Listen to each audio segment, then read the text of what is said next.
Selamat siang semuanya. Terima kasih sudah bergabung di seminar online kami dengan topik reservoir penyakit dan satwa liar. Terima kasih sudah berminat. Terima kasih juga kepada pembicara kami, Bu Farida dan Pak Heri yang sudah berkenan menjadi pembicara seminar kali ini. Saya izin untuk memperkenalkan diri. Nama saya Kesara Sastrin Prasita Negara, biasa dipanggil Sastrin. Saya salah satu staf One Health Collaborating Center Universitas Gadjah Mada atau OHCC UGM. Saya akan membantu Bapak Ibu semua. Saya akan mulai membagikan screen saya.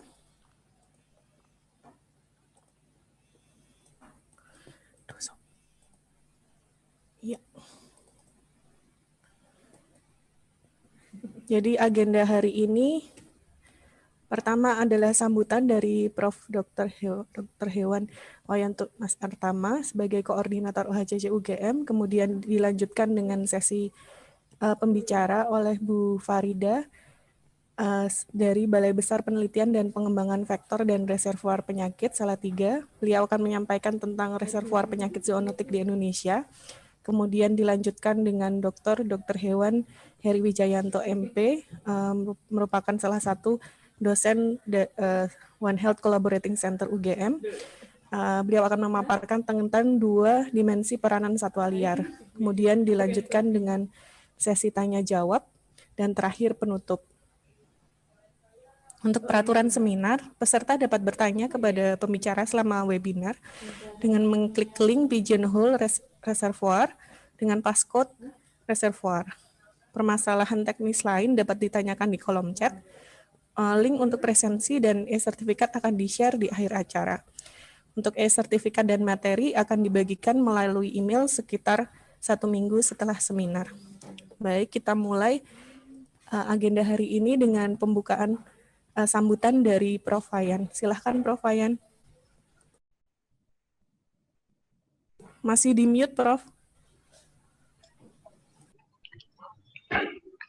Selamat siang semuanya. Wassalamualaikum warahmatullahi wabarakatuh. Salam sejahtera untuk kita semua. Om Swastiastu, Namo Buddhaya. Perkenankan saya sebagai koordinator One Health Collaborating Center menyampaikan bahwa seminar hari ini adalah merupakan rangkaian yang terkait dengan penelitian kami bekerja sama dengan Hokkaido Jepang, Tokyo University, dan juga dengan Rikus Pectora di Salatiga dalam rangkaian kerjasama antar universitas itu melalui JSPS Collaboration Project bekerja sama dengan Universitas Hokkaido di Jepang dan Universitas Tokyo di Jepang dengan Ritus Pectora di Salatiga. Nah, tujuan penelitian kami adalah melakukan analisis mikrobiom pada kelelawar sebagai reservoir penyakit emerging infectious disease. Nah, salah satu kegiatan pertama di dalam kegiatan menyampaikan misi ini adalah mengenai bagaimana itu Ritus Pectora berperanan dari satwa liar dari sisi positifnya dan dari segi negatifnya terhadap kontribusi pada kejadian penyakit di Indonesia. Saya kira sebagai pembicara pada hari ini adalah 2 tokoh yang sudah mengerjakan penelitian dengan baik, seperti Bu Farida ini adalah yang menangani peer health dan juga menangani masalah penyakit sebagai reservoir penyakit. Kemudian yang kedua, Pak Eri sudah lama-lama melintang di dalam bidang wildlife. Saya kira beliau akan menyampaikan misi apa yang dari wildlife ini yang perlu kita perhatikan, bagaimana sisi negatif dan sisi positifnya. Saya kira itu dalam rangkaian seminar ini. Kami masih punya 2 seminar yang internasional. Bagi Bapak Ibu yang nanti berminat untuk mengikuti pada seri berikutnya adalah International Seminar on Wildlife dan juga dengan terkait dengan JSPS ini. Saya kira itu. Terima kasih. Assalamualaikum warahmatullahi wabarakatuh. Santi. Baik, terima kasih Prof. Wayan. Baik, kita lanjutkan dengan acara berikutnya, yaitu sesi pembicara. Yang sesi pembicara pertama adalah Bu Farida. Saya akan membagikan screen saya untuk CV singkat beliau. Bu Farida Dwi Handayani MS merupakan peneliti mikrobiologi di Laboratorium Penyakit Zoonotik dan Reservoir B2P2VRP Salatiga. Topik yang akan beliau sampaikan hari ini mengenai reservoir penyakit zoonotik di Indonesia.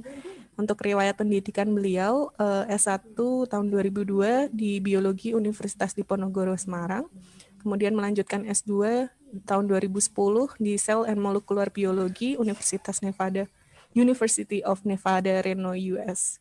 Untuk riwayat kerja 2003 sampai sekarang merupakan peneliti pada Balai Besar Penelitian dan Pengembangan Vektor dan Reservoir Penyakit atau B2P2VRP Salatiga, Badan Litbangkes Kementerian Kesehatan Republik Indonesia.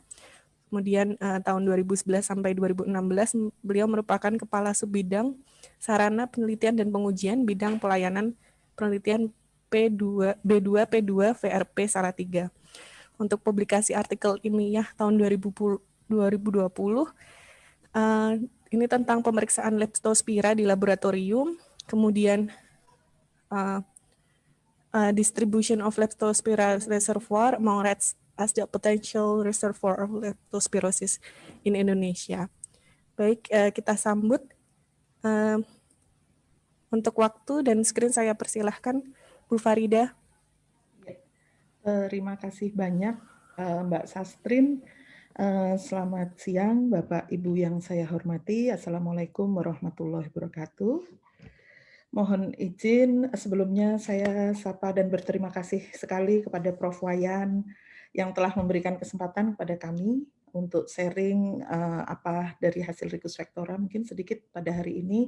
Kemudian juga Pak Heri yang juga sudah terkenal ya Prof terkait studi di bidang kelelawar dan binatang liar. Mohon izin saya share screen. Sebentar, mana ya?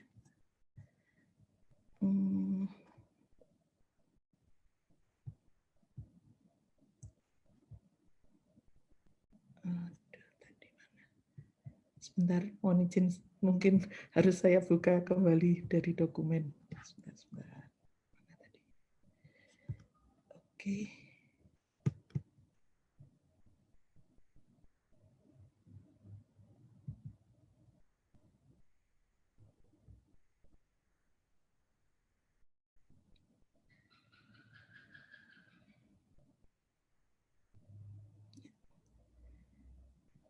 Satu lagi.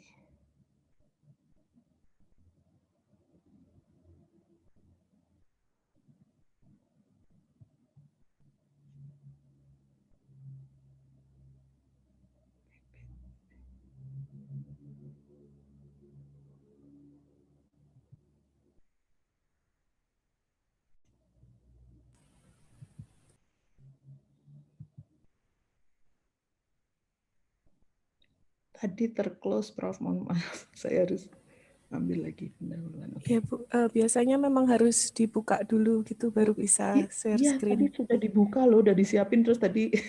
Oh, ke close ya Bu ya? Iya, mohon maaf. Ya, ini sudah. Baik, sudah. berarti saya Okay. kembali ke Zoom. Kemudian, nah ini dia. Mohon maaf. Karena grogi Bapak Ibu sekalian di hadapan Prof. Wayan, Pak Heri, dan Bapak Ibu, sehingga mungkin saya gapteknya kelihatan banget. Baik, Bapak Ibu yang saya hormati, izinkan pada siang hari ini kami akan memaparkan terkait pengenalan zoonosis dan reservoir penyakit. Sebetulnya memang Dr. Ristianto yang pakarnya terkait hal ini, tetapi beliau pada hari ini tidak berada di tempat dan memang ada kegiatan lain yang memang harus diikuti, sehingga kami tim B2P2VRP saat ini diwakili saya akan menyampaikan hal terkait zoonosis dan reservoir penyakit.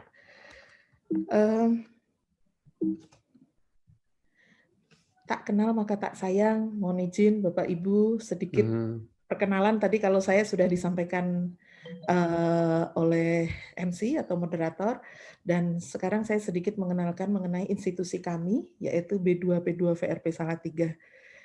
Singkatannya cukup panjang, dari Balai Besar Penelitian dan Pengembangan Vektor dan Reservoir Penyakit. Saat ini masih bagian dari Badan Litbang Kesehatan. Nanti nggak tahu tahun depan nih bagaimananya, karena kita tahu bahwa ada sedikit perubahan. Dan kami ini di bawah Kementerian Kesehatan. Apa yang dikerjakan di Salatiga itu terkait dengan vector-borne diseases atau penyakit tular vektor, dan juga zoonosis control, bagaimana pengendalian zoonosis. Di sini yang sangat trends di kami adalah beberapa binatang, yaitu tikus, kelelawar, nyamuk, dan juga tentu saja jentik. Nah, untuk tikus sendiri, di sini yang kami kaji mendalam adalah pes, bagaimana deteksinya, bagaimana epidemiologinya, dan pengendaliannya. Kemudian leptospirosis. Leptospirosis, alhamdulillah sejak 2004 kami di Salatiga ini mendalami leptospirosis. Dan hantavirus, ini juga kami pelajari dari sisi tikus maupun manusia, karena sebenarnya Salatiga bukan hanya hewan-hewan ini, Bapak Ibu, tetapi juga terkait human-nya. Nah, ini sangat menarik, sehingga kalau ada istilah four-way linking mini, itu boleh dibilang kami di sini mengkaji terkait four-way linking tersebut. Ini menarik karena ada di sisi hewan, manusia, dan epidemiologi. Kemudian untuk kelelawar, saat ini yang kami kaji adalah Nipah dan juga Lisa virus untuk dari kelelawar, tetapi tentu saja banyak sekali kita tahu nanti di slide berikutnya, ternyata di kelelawar itu banyak sekali virus yang berpotensi sebagai zoonosis atau penular penyakit. Kemudian untuk nyamuk sendiri, pakar-pakar nyamuk juga banyak di sini, dan tadi pagi insya Allah juga telah ada satu pelatihan dari kami terkait identifikasi nyamuk. Jadi di Salatiga ini juga kami pelajari terkait malaria, Japanese encephalitis, filariasis, chikungunya. Teman-teman sudah sangat maju, teman-teman di pernyamuan ini, karena teman-teman di lab berhasil mengisolasi insya Allah virus JE ini dari nyamuk, Mas Triwibowo dan teman-teman. Kemudian untuk jentik sendiri tentu saja karena ada transovarial, ini sering kami kaji untuk denggi, dan tidak lupa pakar-pakar untuk identifikasi, di antaranya Pak Muji itu untuk vektor yaitu nyamuk dan jentik ini sangat maju, dan teman-teman semua tentu saja. Nah, Bapak Ibu yang kami hormati, mohon izin, sebenarnya ini tentu Bapak Ibu sudah sangat mengetahui, tapi mari sama-sama sebelum pakar-pakar di seri berikutnya setelah ini, perkenankan saya membahas sedikit terkait apa itu reservoir. Jadi reservoir nulisnya, tapi sering kita menyebutnya sebagai reservoir. Reservoir agen penyakit, menurut CDC, itu adalah habitat atau tempat hidup agen penyakit, yaitu bisa virus, bakteri, parasit, untuk bisa hidup, tumbuh, dan berkembang. Jadi mereka di sana bisa hidup nyaman, berkembang biak, dan reservoir ini bisa termasuknya adalah manusia, hewan, dan lingkungan. Nah, reservoir ini bisa menjadi sumber atau bahkan tidak menjadi sumber di mana agen penyakit ini bisa berpindah ke inang atau host. Contohnya yang tidak menjadi sumber itu contohnya adalah reservoir Clostridium botulinum adalah tanah sebetulnya. Tetapi agar bisa ke host, tetapi sumber dari sebagian besar infeksi botulisme adalah makanan kaleng yang mengandung spora Clostridium botulinum tersebut. Nah, sebenarnya rantai penularannya bagaimana? Sebenarnya melibatkan 3 bagian, reservoir seperti manusia dan agen penyakit, misalnya bakteri maupun virus. Kita lihat di gambar ini, jadi reservoirnya tadi seperti yang disebutkan, bisa manusia itu sendiri, kemudian agent, ya, jadi agentnya ini bisa macam-macam tadi, parasit, virus, bakteri, rickettsia, dan lain sebagainya. Kemudian bisa juga tikus ini reservoir, jadi bisa manusia, hewan, dan lingkungan yang mengandung agent. Kemudian agentnya ini penularannya dapat melalui kontak langsung, droplet, seperti yang saat ini ya, COVID-19 ini kita tahu dari droplet, kemudian bisa melalui vektor. Nah ini dia, sering nama institusi kami juga vektor reservoir. Jadi mereka sangat dekat kaitannya kalau vektor itu lebih ke serangga penular nyamuk. Penular penyakit maksud kami. Jadi bisa juga melalui vektor atau nyamuk, kemudian bisa juga melalui makanan. Atau ini disebut vehicle. Jadi yang ditunggangi oleh si agent tersebut, kemudian juga airborne atau jalur udara, yang kemudian inang susceptible memiliki banyak pintu masuk sebenarnya atau portal of entry. Bisa dari mulut, luka, bahkan jarum suntik.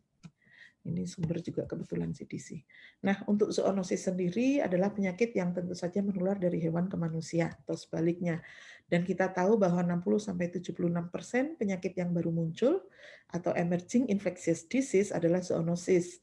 Nah, ini yang sangat menarik dan saat ini sedang diupayakan untuk dikaji oleh Prof. Wayan dan tim dalam studi yang mendalam.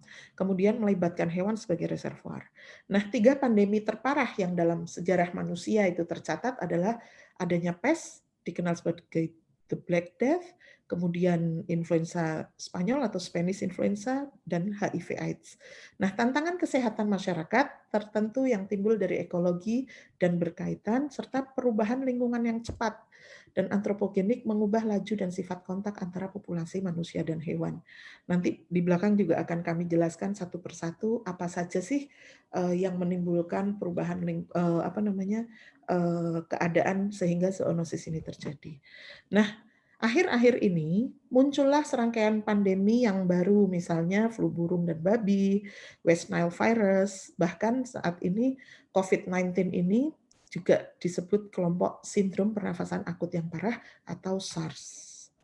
Nah, SARS sedikit mohon izin Bapak Ibu, nanti ahlinya tentu di seri berikutnya terkait kelelawar virus itu ada Pak Imung yang nantinya tentu akan membahas lebih dalam, tapi mohon izin akan mengangkat sedikit terkait SARS-CoV-2 ini atau penyebab dari si penyakit COVID-19. Nah, asal dari SARS-CoV-2 yang merupakan penyebab COVID-19 hingga ini masih menjadi pertanyaan. Banyak pihak mengkaitkan virus ini dengan kelelawar. Nah, mengapa? Karena ternyata virus SARS-CoV-2 ini termasuk dalam genus beta coronavirus atau beta-CoV dalam family Coronaviridae. Nah, yang menarik ternyata genom SARS-CoV-2 ini memiliki kesamaan dengan beta-CoV rat G13 yang ditemukan pada kelelawar Rhinolophus avinis dengan kemiripan yang cukup tinggi yaitu 96,2%. Nah, kemudian untuk menginfeksi inangnya, SARS-CoV-2 ini, virus ini menggunakan reseptor khusus yang namanya disingkat menjadi ACE2. Nah, kemudian transmisi terjadi dari manusia ke manusia melalui droplet yang mengandung virus. Nah, kelelawar diduga sebagai reservoir alami SARS-CoV-2, tetapi tidak dapat menularkan secara langsung ke manusia. Nah, ini sepertinya banyak sekali paper-paper sehingga kami resumkan seperti hal ini. Nantinya tentu pakar-pakar kelelawar yang akan membahas. Nah, kembali ke zoonosis, Bapak Ibu, tadi kaitannya penyakit hewan dan manusia. Dalam seabad atau belakangan ini muncul apa yang disebut sebagai emerging zoonosis atau zoonosis yang baru muncul, bisa terjadi di mana saja di dunia dan dampaknya berpotensi menjadi parah. Dan ada yang disebut re-emerging zoonosis, yaitu zoonosis yang pernah muncul, kemudian bisa saja muncul kembali saat ini. Nah, mode penularannya Bapak Ibu mohon izin, tadi sudah disampaikan, ada yang langsung dan ada yang tidak langsung. Ini untuk mengingatkan kembali bahwa untuk penularan langsung bisa dari kontak langsung, droplet, kemudian dari aktivitas di tanah, misalnya leptospira, banyak sekali para petani yang juga terinfeksi oleh leptospirosis atau bakteri leptospira masuk karena kontak dengan air dan tanah. Kemudian inokulasi pada kulit dan juga mukosa, kemudian secara dari keturunan atau vertikal transplasental itu juga disebut penularan langsung. Sedangkan yang tadi yang juga sudah kami sampaikan di gambar bahwa penularan tidak langsung bisa karena makanan, kemudian nyamuk. Jadi nyamuk itu serangga yang hanya memindahkan, baik itu yang mekanikal maupun biological. Nah, ini jenis-jenisnya kami sampaikan di sini. Kemudian juga airborne, kemudian vomit, kemudian unclean hands dan fingers atau tangan yang kotor. Nah, ini Bapak Ibu faktor yang mempengaruhi emerging zoonosis, yaitu yang pertama tentu pertumbuhan populasi manusia. Kita tahu Jawa termasuknya yang paling padat, populasi manusia bertambah, berarti ada perdagangan globalisasi dari luar ke dalam keluar, kemudian ada intensifikasi pemeliharaan satwa liar, kemudian mikroba yang berkaitan dengan satwa liar memasuki produsen ternak yang intensif, kemudian ada mobilisasi manusia yang tinggi, tadi sudah disebutkan, juga perubahan lingkungan, kemudian bisa jadi manusia juga membawa potensi zoonosis ke wilayah yang tadinya tidak dihuni menjadi dihuni. Contohnya di Kalimantan yang saat ini bisa saja sih pembukaan lahan untuk calon ibu kota baru, kita juga harus hati-hati terkait emerging zoonosis atau re-emerging zoonosis. Kemudian perusakan habitat hewan dan perubahan peternakan dan teknologi produksi. Nah, untuk tipe reservoir penyakit, tadi kan kita sebutkan ini nanti kita dalami lagi tentang manusia, hewan, dan lingkungan. Pada hari ini mohon izin akan kita bahas di dua hal ini, yaitu manusia dan hewan. Untuk manusia sendiri, manusia ternyata dibagi menjadi dua. Ada yang disebut cases atau kasus, dan ada yang carriers atau pembawa saja. Bedanya apa? Ini menarik Bapak Ibu, ini sudah jelas kasus artinya dia sakit, intinya carriers artinya dia tidak sakit. Nah, ini bisa dilihat bahwa clinical cases atau kasus secara klinik terlihat apakah dia itu ringan, kemudian parah, severe, atau bahkan yang tidak jelas. Kemudian ada istilah subclinical cases. Subclinical cases ini contohnya adalah penyakit-penyakit yang secara klinis dia tidak terlihat. Bahkan kadang menurut Prof. Hussein Gesem, pakar leptospirosis, kami juga menemukan, jadi orang sehat ternyata dia membawa leptospira. Jadi dia itu hanya greges-greges sakitnya. Dan kalau di puskesmas atau di klinis sangat sulit membandingkan gejala cuman greges-greges ini antara satu penyakit lainnya, antara leptospirosis atau yang lain. Ini harus membutuhkan deteksi dini, di mana saat ini masih kurang di Indonesia. Kemudian juga ada infeksi laten. Nah, untuk yang karier ini menarik karena dia biasanya tipenya itu di masa inkubasi, kemudian berkembang biak sebelum dia menunjukkan sakit dan memang karier ini tidak sakit, dan kemudian akhirnya si agen penyakit itu bisa hilang sendiri atau di masa convalescence. Ini menarik sekali Bapak Ibu karena ternyata imunitas juga sangat mempengaruhi. Beberapa jurnal yang kami baca memang sangat tergantung dari imunitas baik itu manusia atau hewan itu sendiri, ini sangat menarik. Nah, untuk karier untuk human reservoir atau manusia itu bisa dari urinnya, kemudian bisa dari saluran pencernaan, kemudian dari pernafasan, atau yang lainnya. Nah, ini secara gamblang didefinisikan bahwa cases atau kasus sebagai seorang dalam populasi atau kelompok yang diidentifikasi memiliki penyakit, gangguan kesehatan, atau kondisi tertentu, sehingga dia mengalami sakit. Sedangkan karier itu orang, dalam hal ini orang, mohon maaf, ini bukan hewan karena kita di human reservoir, yang terinfeksi, yang menyimpan patogen tertentu tanpa adanya penyakit klinis dan berfungsi sebagai sumber infeksi potensial bagi yang lain. Nah, 3 elemen sebagai karier adalah adanya ditemukan agen penyakit dalam tubuh, tidak adanya gejala, dan ekskresi dari agen penyakit tersebut di lingkungan. Yang tentu saja lingkungan itu nanti ada banyak hewan-hewan liar yang bisa jadi kemudian karena bersifat zoonosis dapat juga menginfeksi hewan yang tadinya tidak infektif. Nah, untuk animal reservoir Bapak Ibu, kita tahu yang sering kami tangani sih ini di sini, nanti monggo kita diskusi apalagi. Tapi yang sering kami tangani di sini untuk animal reservoir-nya adalah tikus, kemudian sapi, kemudian kambing atau domba, kemudian anjing, kucing, dan kelelawar. Alhamdulillah di Salatiga ini ada 5 atau 6 ya, dokter hewan, Prof, dan Bapak Ibu, sehingga beliau-beliau ini juga yang menjadi ujung tombak dalam hal penelitian terkait reservoir di hewan. Nah, tadi ya, zoonosis itu infeksi dalam kondisi alami dari hewan ke manusia, misalnya rabies, tuberkulosis sapi, wabah, dan sebagainya. Kemudian di sini disebutkan lebih dari 100 zoonosis yang bisa ditularkan dari hewan ke manusia. Bapak Ibu yang saya hormati, mohon izin kali ini kita agak lebih mendalam sedikit pengenalan mengenai hewan liar yang juga sebagai reservoir yang saat ini kami tangani. Yang pertama adalah kelelawar. Nah, kelelawar ini merupakan mamalia yang bisa terbang, yang banyak mengandung virus dan bakteri.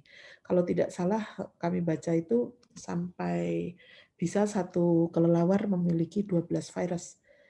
Nah, ini sangat menarik, padahal ternyata ketika kelelawar terbang itu butuh banyak energi, tapi kenapa kok dia bisa survive terhadap virus atau bakteri, dan bagaimana pola penyebarannya, itu beberapa sumber yang kami dapatkan, ternyata karena memang dia memiliki sistem antibodi yang sangat khas.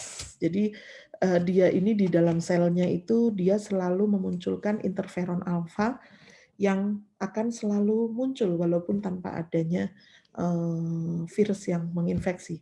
Ini menarik sekali juga, dia juga memiliki mitokondrianya itu yang energinya itu bisa membuat dia itu kuat. Nah, hubungan kelelawar dengan binatang reservoir penyakit itu sangat terkait sama fisiologi kelelawar tersebut, bagaimana pilihan makanannya, struktur populasi, dan kemampuan terbang kelelawar, misalnya migrasi musiman dan pola pergerakan harian. Bahkan saat mereka hibernasi, masa hidup dan berperilaku bertengger. Memang ketika mereka rust atau istirahat, mereka sukanya bergerombol. Ternyata dari paper yang saya baca, memang itulah kenapa virus selalu termaintain. Karena mereka saling berdekatan satu sama lain, sehingga si virus itu selalu termaintain. Nah, menarik, punya kelelawar ini ternyata juga ada masa hibernasi. Nah, di hibernasi ini ternyata ada satu penyakit yang si kelelawar ini bisa mati, yaitu penyakit jamur. Ini menarik sekali, karena ternyata pas hibernasi itu selnya dia nggak aktif. Seperti itu. Nah, kemudian kelelawar berpotensi sebagai reservoir penyakit, diantaranya adalah Lissa virus, ini termasuk grupnya rabies, kemudian Henidavirus, kemudian virus tadi yang kami sebutkan SARS-CoV, kemudian Ebola. Tetapi untuk mendalamnya nanti monggo Bapak Ibu pakar yang lebih menjelaskan terkait kelelawar ini. Nah, kelelawar buah khususnya berfungsi sebagai inang reservoir untuk virus Nipah. Ini kalau di Indonesia juga ada Bu Indrawati Sendo dari Kementerian Pertanian, dari Balitvet, itu sepertinya beliau sangat mendalami terkait Nipah. Dan Pak Imung atau Pak Joko Pamungkas dan Bu Indra itu alhamdulillah juga menjadi bagian dari pakar riset khusus kami, yaitu Ricus Vectora. Nah, Bapak Ibu yang saya hormati, sekarang terkait tikus. Ini menarik sekali tikus. Sengaja kami hanya tampilkan sedikit karena ini merupakan hanya pengenalan saja, Bapak Ibu. Tikus itu Rodentia, dikenal sebagai inang reservoir bagi sejumlah penyakit zoonosis. Nah, di tikus Norvegia atau kita sebut tikus got atau Norvegicus, atau kalau di paper-paper kita sebutnya sebagai brown rat, itu ditemukan terinfeksi penyakit Lyme dan penyakit leptospira lain, misalnya leptospirosis.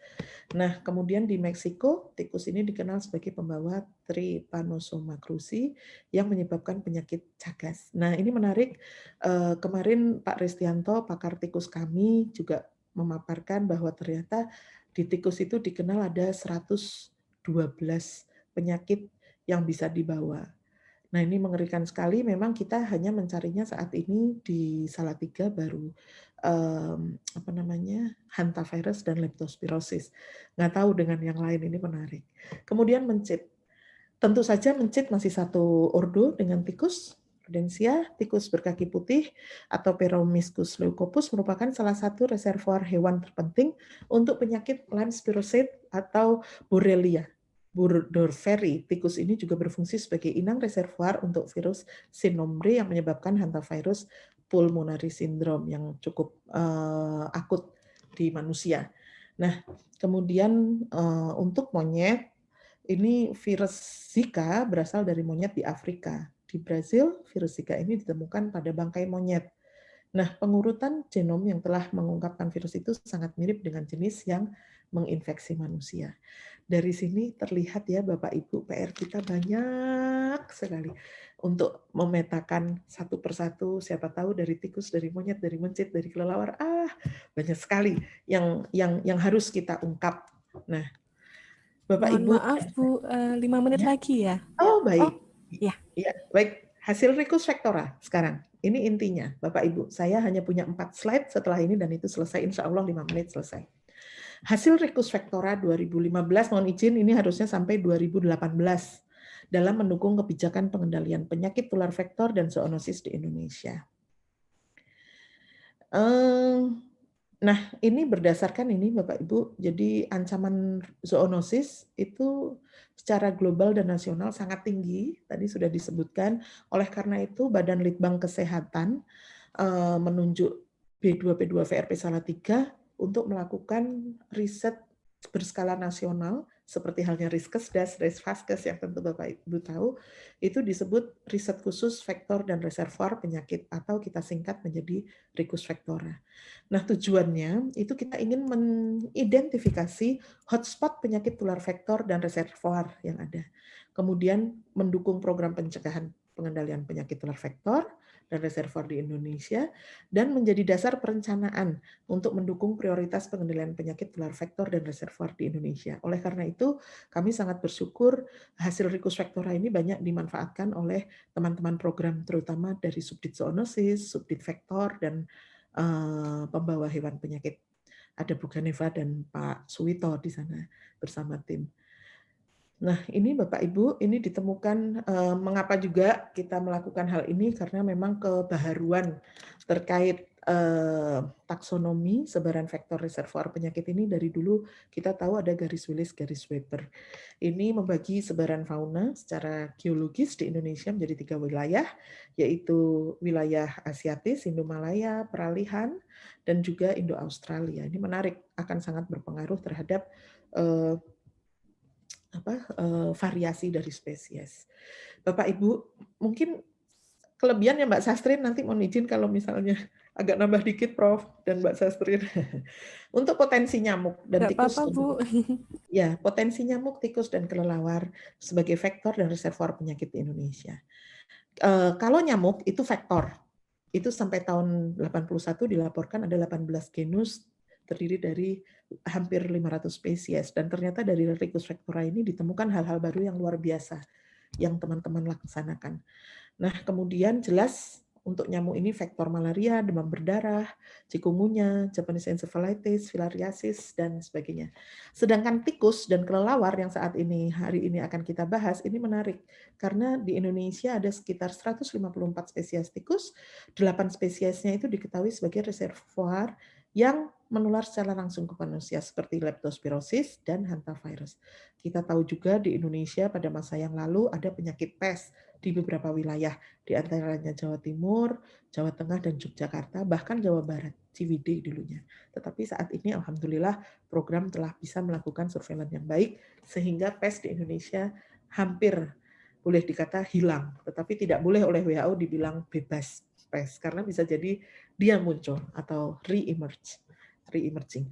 Untuk kelelawar itu ada tidak kurang dari 250 spesies kelelawar itu telah teridentifikasi. Sampai saat ini 2 spesies diantaranya berperan sebagai reservoir penyakit Japanese encephalitis, Nipah virus, Lissa virus, dan Hendra virus. Benar, sebelum thank you Bapak Ibu, saya ada hasilnya yang mungkin kita bahas. Cara share screen-nya kembali ke stop share. Oke, share screen. Oke.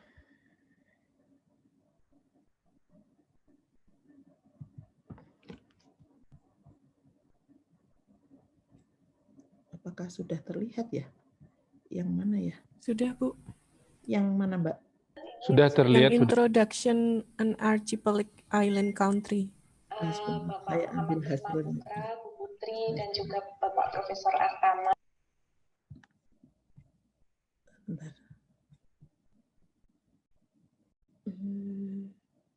Yang mana nih? Nggak kelihatan tuh, Mbak, di saya. Baiklah. Ini. Kelihatan ya? Iya, kelihatan. Distribution of Lisa. Ya. Ini mau saya... Sebentar, ini nunak-nunuk nih, Bapak Ibu. Iya. Ini Lisa virus.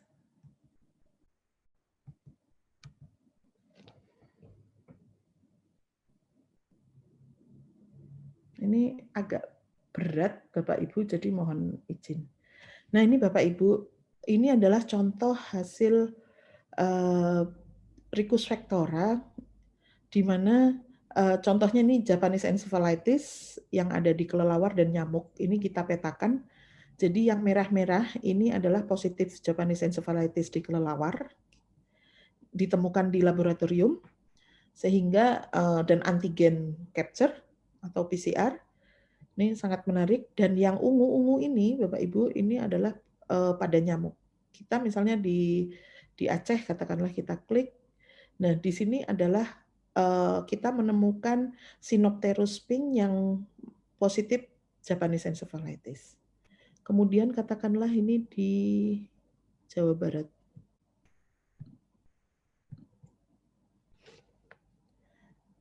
Nah, ini contohnya. Kemudian untuk Leptospira, ini bukan hampir, memang di semua provinsi yang kita lakukan survei Ricus vectora, kita menemukan persentase tikus positif Leptospira dari ginjal tikus yang kita PCR maupun MAT. Jadi kita lakukan dua hal, yaitu gold standarnya adalah microscopic agglutination test dan juga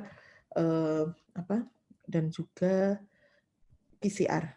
Jadi ini mau dari Papua, dari Sumatera, Riau, bahkan, nah padahal data di subdirektorat dari human-nya itu baru ketahuan hanya di beberapa daerah yang melaporkan. Artinya apa? Tentu saja berarti faktor resiko ini ada. Nah, ini Leptospira sudah, kemudian untuk Japanese encephalitis, Bapak Ibu tadi Lisa virus ya di kelelawar ada, dan ini kami juga menemukan beberapa wilayah Indonesia, bahkan cukup banyak, ternyata banyak sekali positif JE di kelelawar. Nah ini cukup menarik ya Bapak Ibu, tadi udah. Ini Lisa virus yang ditemukan, ini ada di beberapa provinsi dan cukup menarik, contohnya di Bali, ini ada kelelawar dengan jenis-jenis seperti ini. Untuk hanta sepertinya terlalu berat ini kok, lama banget saya. Nah, ini dia. Untuk hanta ini menarik. Karena selain tikusnya juga positif Leptospira, ternyata juga tikusnya mengandung virus hanta. Yang ini kita temukan juga nggak kalah ramai di peta Indonesia, tetapi tentu saja pelaporan terkait terkait hantavirus masih sangat minim di Indonesia. Sepertinya saat ini Subdit atau Subdirektorat Infem namanya yang emerging disease itu mulai mencari ini dengan bantuan rekan-rekan di laboratorium kami. Mungkin itu Prof yang bisa kami sampaikan. Mohon maaf waktunya terlalu lama. Dan kesimpulannya mungkin sedikit apa yang bisa kami sampaikan bahwa memang ternyata di luar sana itu banyak sekali virus atau bakteri atau agen penyakit yang ada di hewan-hewan liar tetapi memang belum dicari saja sehingga di manusianya jadi belum terlaporkan. Demikian dari kami, kurang lebihnya kami mohon maaf. Terima kasih. Billahi taufiq wal hidayah. Wassalamualaikum warahmatullahi wabarakatuh. Terima kasih Bu Farida atas presentasinya yang luar biasa. Kita mengenal tentang tempat kerja Bu Farida, yaitu di B2P2 VRP Salatiga. Kami juga mendapatkan wawasan hari ini tentang apa itu vektor dan reservoir, kemudian vektor dan reservoir yang sudah diteliti, di antaranya seperti tikus, kelelawar, dan nyamuk. Kita juga mengetahui tentang zoonosis, model penularannya, penyakit, serta vektor dan reservoir pada penyakit zoonosis. Selain itu, kita juga mengetahui tentang riset yang sudah dilakukan. Salah satunya adalah Ricus vectora. Terima kasih banyak Bu Farida. Selanjutnya kita lanjutkan dengan pembicara kedua, yaitu Pak Heri. Sudah siap nggih Pak Heri? Siap. Ini saya bagikan dulu CV singkat beliau. Jadi Dr. Hewan Heri Wijayanto, MP, merupakan dosen Departemen Anatomi Fakultas Kedokteran Hewan UGM. Beliau juga sebagai One Health Collaborating Center Universitas Gadjah Mada. Beliau akan memaparkan tentang 2 dimensi peranan satwa liar. Untuk riwayat pendidikan beliau, S1 di Fakultas Kedokteran Hewan, kemudian S2 juga di UGM, dan S3 di Primatologi Institut Pertanian Bogor IPB. Untuk penelitian dan publikasi tahun 2017 di Behavioral Ecology of Reintroduced Orangutans in Bukit Batikap, Sentra Kalimantan Indonesia, kemudian DNA Barcoding of Kuskus from Maluku and Papua, kemudian ada tingkat agresivitas monyet ekor panjang dan persepsi pengunjung terhadap interaksi pengunjung dan monyet ekor panjang di kawasan wisata Kaliurang. Baik, kita sambut Pak Heri. Mungkin kameranya agak, ya. Baik, waktu dan screen saya persilahkan Pak Heri. Baik, terima kasih. Saya share screen dulu.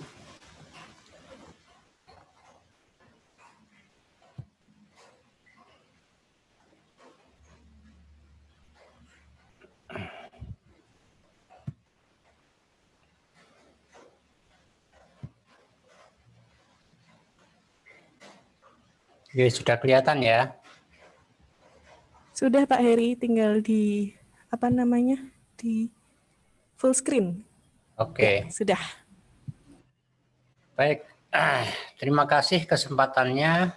Ini yang kedua kalinya saya mengisi webinar OHCC dan mudah-mudahan apa yang saya sampaikan bisa memberikan sedikit manfaat. Kita sharing sharing pengetahuan di sini. Dan tadi disampaikan oleh Bu Farida beberapa penyakit yang mungkin bisa ditularkan oleh satwa liar, dan saya mungkin sebagian nanti ada yang overlap dengan Bu Farida juga materinya, tapi saya harapkan itu nanti bisa menambah atau memperkaya pengetahuan kita bersama. Baik, satwa liar ini dari sisi konservasi harus kita pertahankan, tetapi di sisi yang lain ternyata satwa liar juga sangat berpotensi untuk menularkan penyakit-penyakit infeksi, baik yang emerging disease maupun yang new infectious emerging disease ya. Jadi, nah kita semua tahu bahwa kita itu sebenarnya negara ketiga terkaya di dunia setelah Brasil dan Kolombia. Tetapi ada konsekuensi yang cukup berat dari biodiversitas yang sangat tinggi itu dalam bentuk infectious emerging disease dan new infectious emerging disease. Jadi kurang lebih 60-70% zoonotic disease itu kan berasal dari satwa liar. Jadi ini harus menjadi perhatian kita bersama, dan ini adalah fakta-fakta yang kita miliki bahwa kita sangat kaya dengan biodiversitas. Tetapi saya akan menyoroti hari ini khusus untuk mamalia ya. Jadi dari mamalia tersebut penyakit-penyakit apa yang bisa bukan penyakitnya, tetapi potensi apa yang bisa menyebabkan penularan penyakit-penyakit zoonotik ke manusia. Baik, ini adalah hutan tropis di Indonesia kita hanya memiliki kurang lebih 10% dari luas hutan tropis dunia, kemudian 10% spesies tumbuhan, 17% spesies burung yang ada di dunia ya, kemudian 12% spesies mamalia dan 10% spesies reptilia dan amfibia. Nah, dari sekian banyak satwa liar itu, ini saya ulang lagi, yang paling berpotensial untuk menyebarkan secara luas penyakit itu adalah mamalia terbang ditambah dengan burung avian. Jadi kita tahu bahwa karena mobilitas mereka yang tanpa batas, tidak mengenal border, mereka nggak perlu paspor buat melintas antar negara misalnya, tetapi mereka membawa. Sehingga satu hal yang mungkin menjadi perhatian kita bersama, terkadang kita tidak memiliki spesies satwa tertentu, tetapi ternyata kita bisa tercemar oleh penyakit yang dibawa oleh satwa tersebut hanya karena satwa tersebut melintasi dan transit di Indonesia dalam perjalanan migrasinya.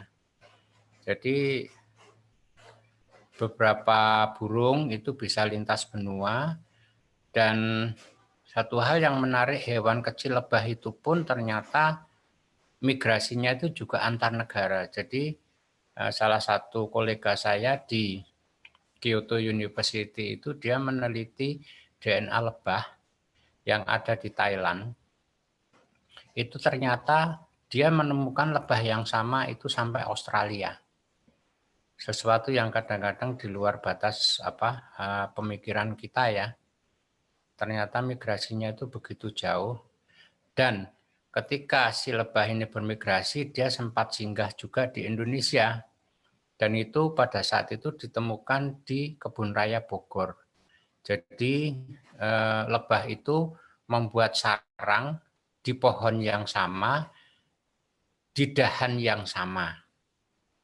Nah, dari situ setelah diteliti ternyata memang itu upaya mereka dalam rangka bermigrasi. Jadi sesuatu yang, nah seperti halnya juga kelelawar. Kita tahu kelelawar itu juga dia melakukan migrasi juga. Nanti kita lihat sampai seberapa jauh kemampuan kelelawar ini bermigrasi. Ini adalah beberapa satwa yang dituduh menjadi kambing hitam. Kambing hitam apa kambing beneran ya? Jadi mereka diduga mampu menularkan virus corona. Meskipun sampai saat ini pun bukti saintifik bahwa corona dari kelelawar belum ada. Jadi yang bisa dibuktikan baru human to human. Untuk kelelawar itu karena ada kemiripan DNA saja sehingga dikatakan bahwa kemungkinan dari kelelawar. Nah, selain kelelawar apa? Non-human primate itu ternyata juga sangat potensial untuk menularkan penyakit. Banyak yang bisa ditularkan, tetapi beberapa penyakit yang cukup fatal yang saya tampilkan di sini. Di Indonesia kasus TBC cukup tinggi, dan interaksi manusia dengan non-human primate ini juga cukup tinggi di Indonesia. Bahkan kalau kita lihat nggak usah jauh-jauh ke Tawangmangu atau Kaliurang, itu orang-orang datang ke sana hanya ingin berinteraksi dengan monyet tanpa mereka sadari bahwa mereka bisa menularkan penyakit ke monyet, dan monyetnya juga bisa menularkan penyakit ke manusia yang lain, atau sering disebut dengan anthropozoonosis. Nah, selain TBC apa? Ada herpes, ada simian retrovirus, ada simian immunodeficiency virus, hepatitis, kemudian Marburg, Ebola, Pox, dan lain-lain. Belum lagi bakteri, ya, seperti Balantidium, itu juga bisa menginfeksi baik non-human primate maupun manusia. Jadi ini yang harus kita perhatikan. Nah, kita perlu berhati-hati ketika berdekatan dengan non-human primate. Kalau mereka menunjukkan gejala batuk, kemudian gejala sesak nafas ya, kemudian ada muntah atau tidak nafsu makan. Karena yang namanya monyet atau kera itu dua-duanya itu biasanya akan terlihat sakit ketika penyakitnya itu sudah parah. Jadi kalau sudah menunjukkan gejala seperti ini mungkin perlu hati-hati. Jadi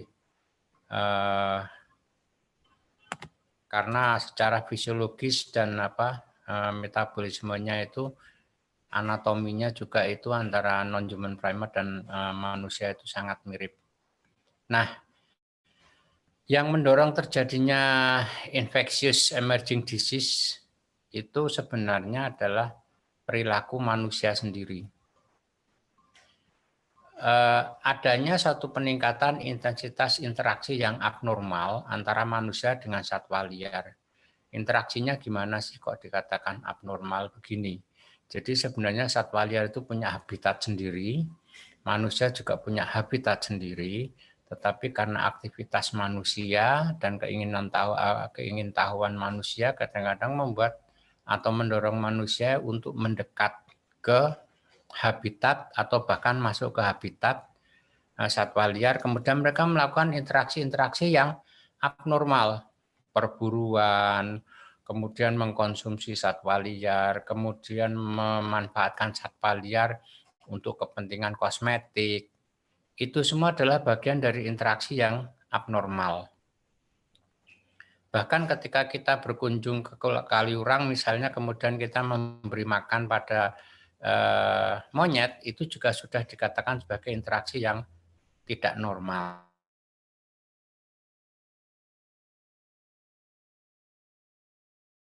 Perilaku monyet ekor panjang tersebut menjadi berubah, yang tadinya makan buah dan daun-daunan, kemudian lebih suka makan Kentucky, lebih suka makan ciki, lebih suka minum Fanta. Jadi itu yang terlihat di lapangan.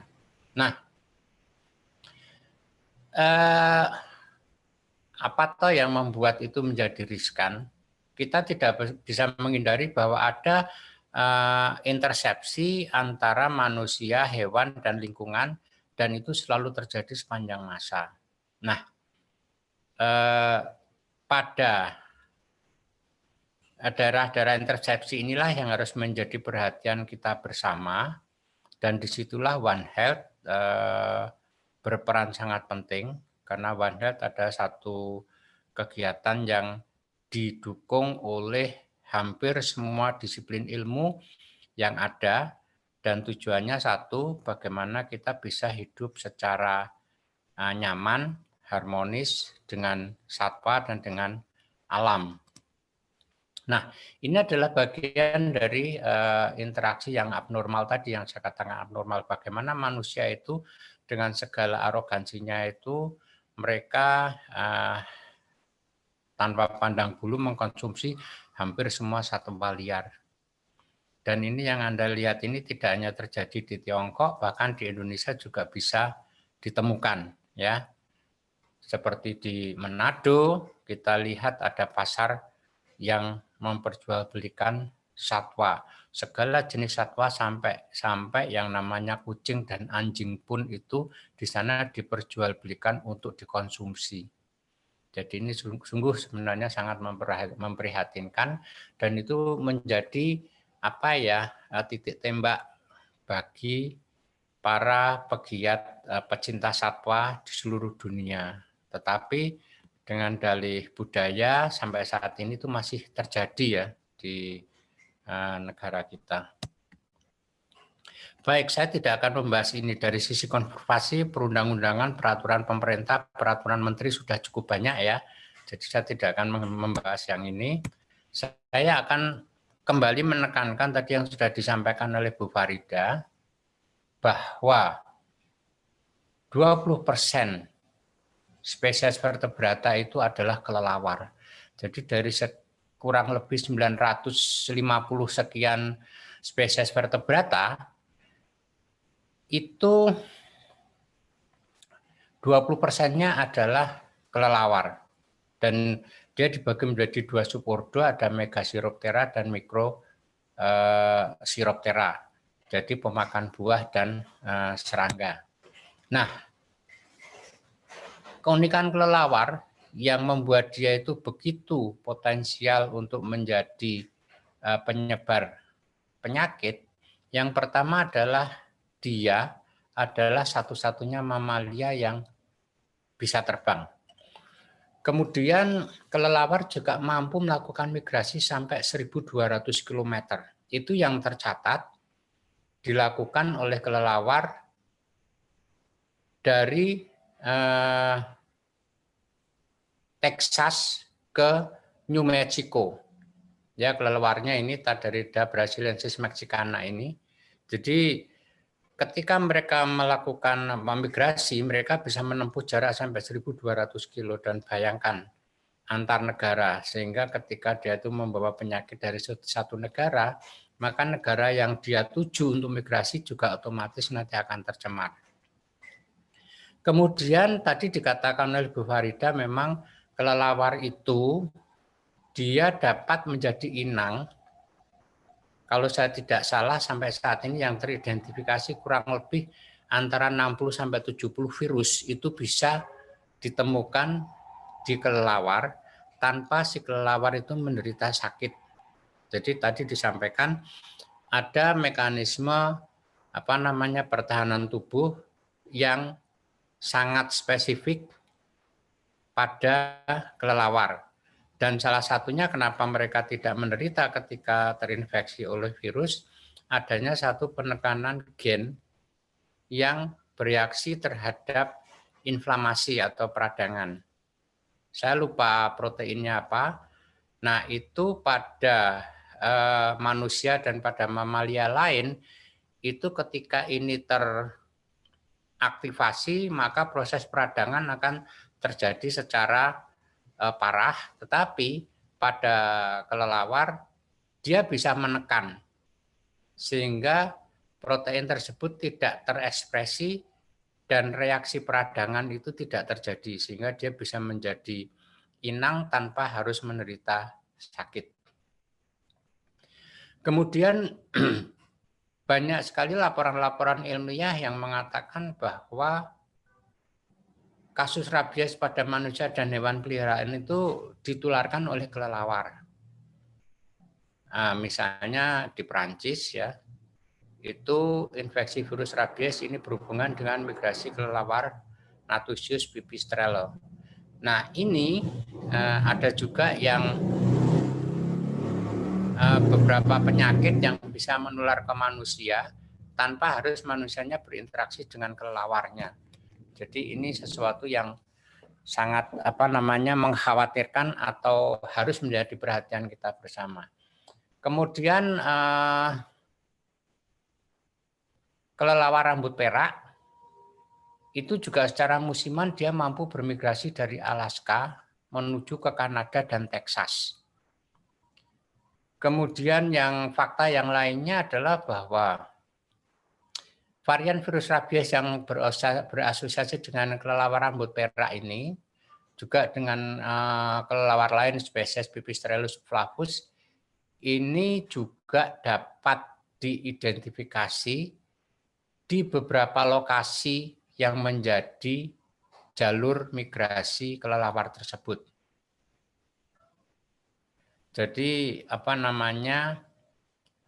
tadi saya katakan meskipun kita tidak punya spesies itu sebagai spesies endemik, tapi ketika dia transit di dalam perjalanan migrasinya, maka mau tidak mau kita juga akan tercemar. Nah, ini juga rabies ini juga ditemukan di beberapa negara yang dilintasi. Nah, termasuk juga beberapa kasus rabies di penduduk lokal di Amerika dan Kanada itu juga dilaporkan berasal dari kelelawar. Beruntung kita sampai saat ini saya tidak tahu dari hasil riset Ricus Vectora apakah sudah menemukan rabies di kelelawar di Indonesia. Kalau sudah sampai ada di kelelawar, maka itu menjadi sesuatu yang sangat memprihatinkan ya. Jadi kita harus ekstra hati-hati. Ini adalah beberapa virus yang bisa kita jumpai di kelelawar, dan saya nggak perlu membahas ini ya, cukup banyak. Tetapi akan saya perdalam lagi, kenapa sih dia itu bisa jadi gudang virus tanpa dia sakit. Ya. Jadi dikatakan tadi Bu Farida juga menyampaikan bahwa adanya struktur populasi. Memang pada kelelawar itu kan dia bisa tinggal di tempat yang sama secara simpatrik dengan spesies kelelawar yang lain. Nah, karena mereka bisa tinggal di tempat yang sama dengan densitas yang tinggi, maka dapat dipastikan penularan pun atau transmisi juga bisa terjadi antar spesies kelelawar. Ya. Kemudian ini tadi sudah saya sampaikan ada penekanan protein inflamasi ya pada kelelawar jika terinfeksi.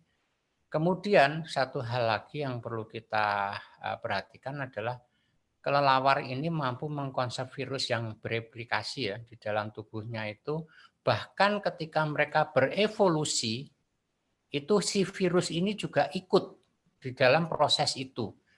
Sehingga ada dikatakan bahwa virus di dalam kelelawar ini pun akan diturunkan ketika ada divergensi spesies. Jadi kalau kita filogenetik tree itu kan ada percabangan-percabangan. Karena selama proses evolusi itu terjadi si virus ini nempel di inangnya kelelawar itu tanpa tereliminasi, maka ketika proses evolusi terjadi, virus ini juga selalu mengikuti itu. Kemudian fakta yang lain apa? Mengapa kelelawar menjadi gudang virus?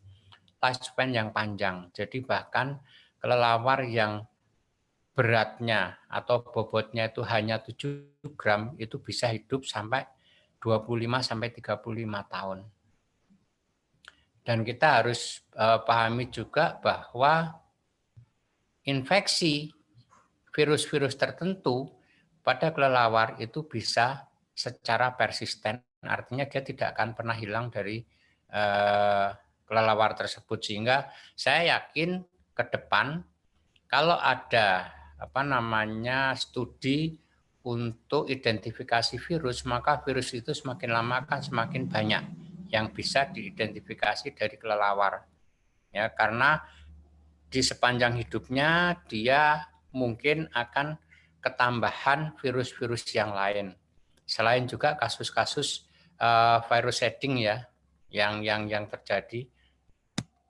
Nah, apa toh yang mendukung kenapa kelelawar itu menjadi begitu strategis untuk kita teliti? Yang pertama tentu saja kemampuan terbangnya tadi.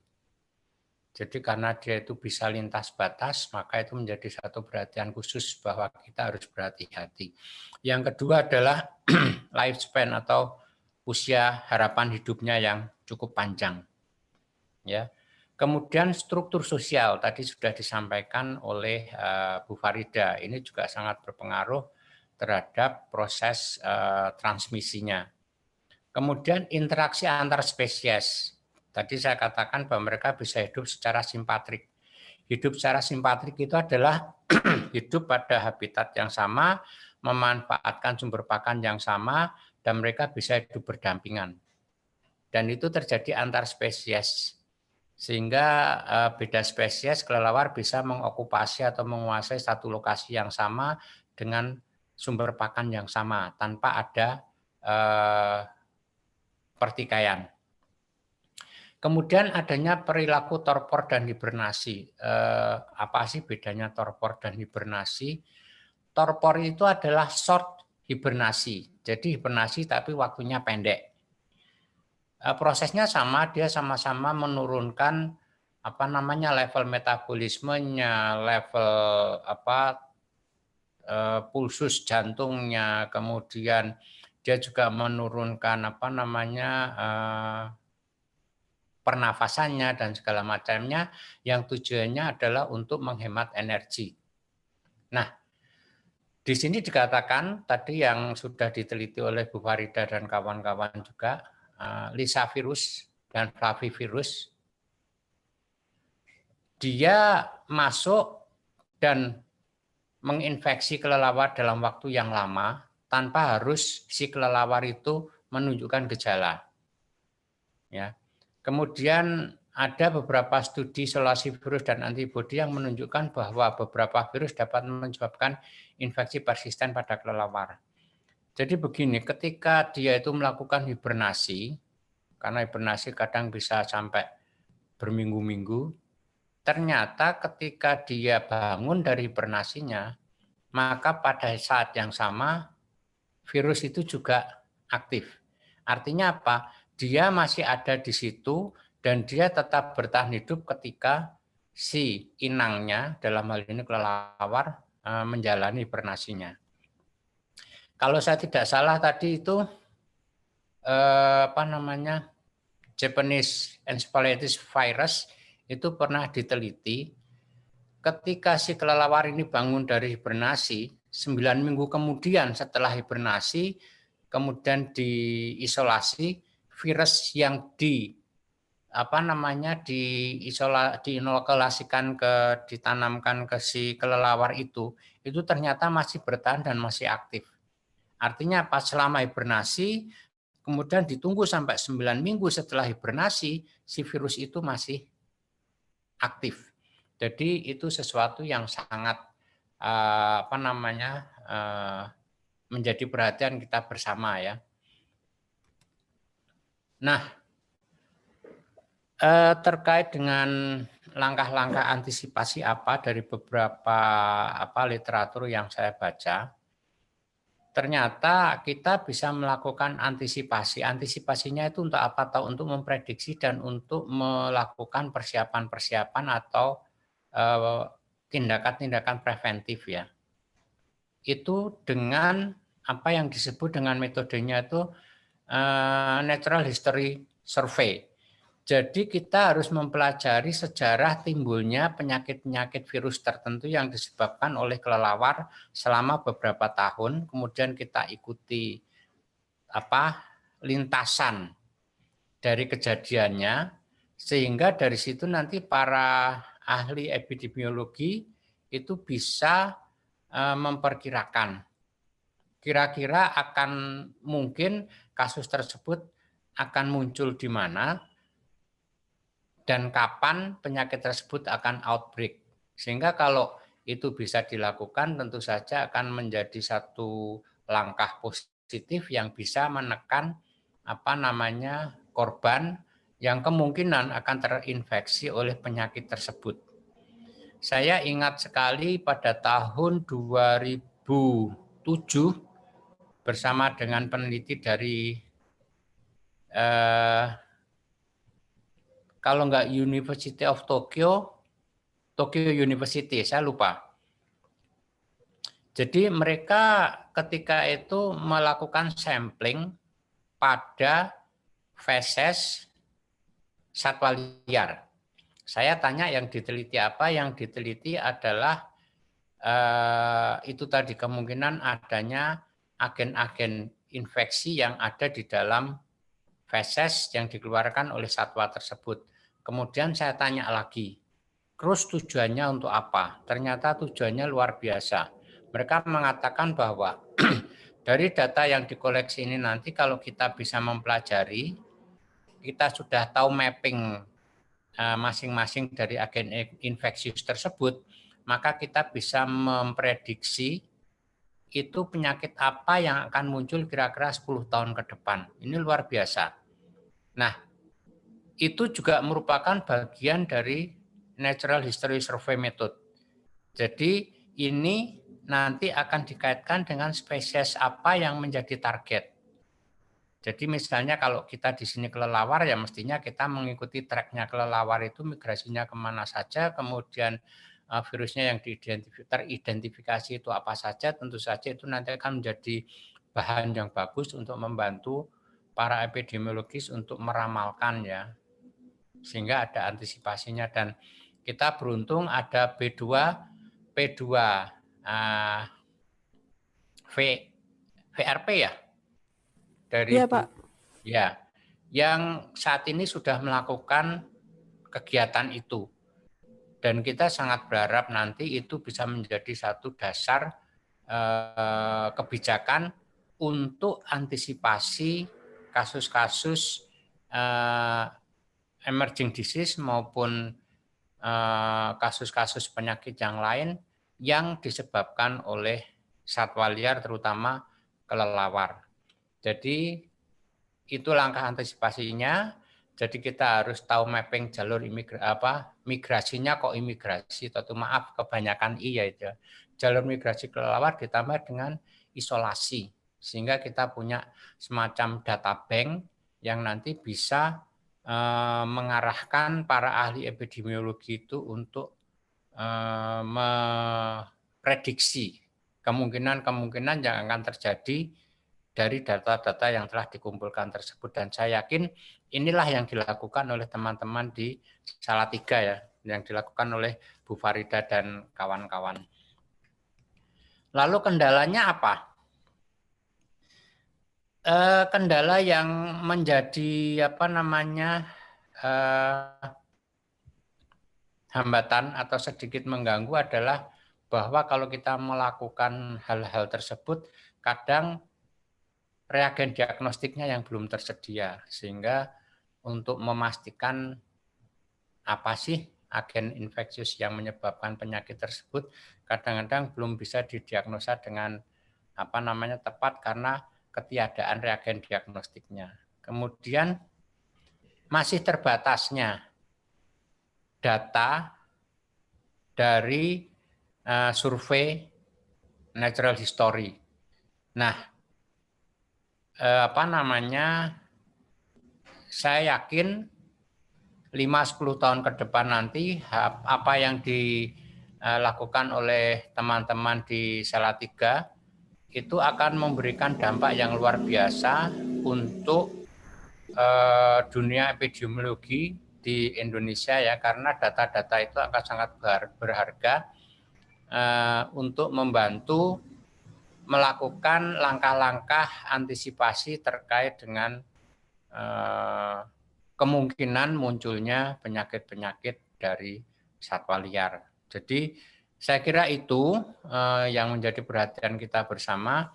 Sekali lagi sebagai closing saya, bahwa kita beruntung, kita bersyukur memiliki satu kekayaan biodiversitas yang sangat luar biasa, tetapi di sisi lain kita juga menjadi target untuk terinfeksi oleh penyakit-penyakit zoonotik yang ditularkan oleh satwa liar.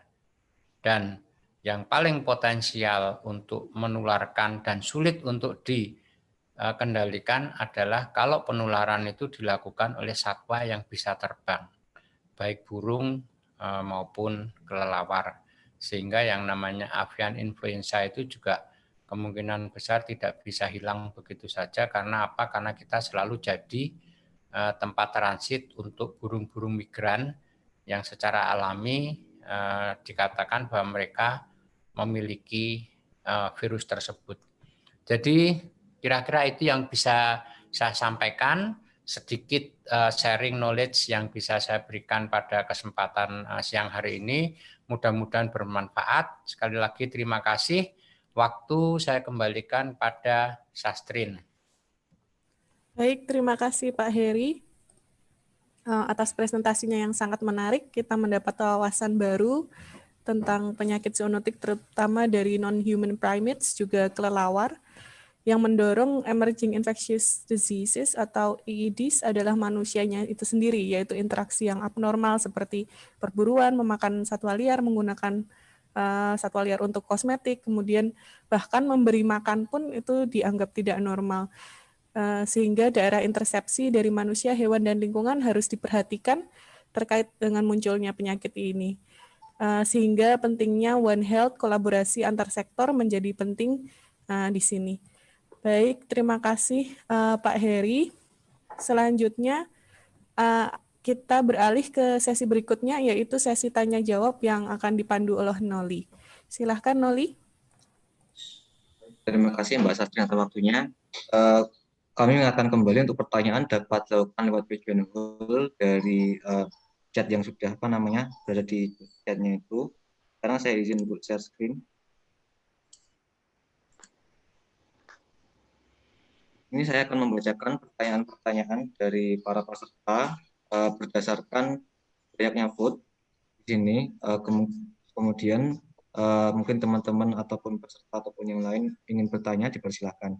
Di sini saya akan membacakan pertanyaan pertama. Ini dari siapa, anonim, untuk Ibu Farida.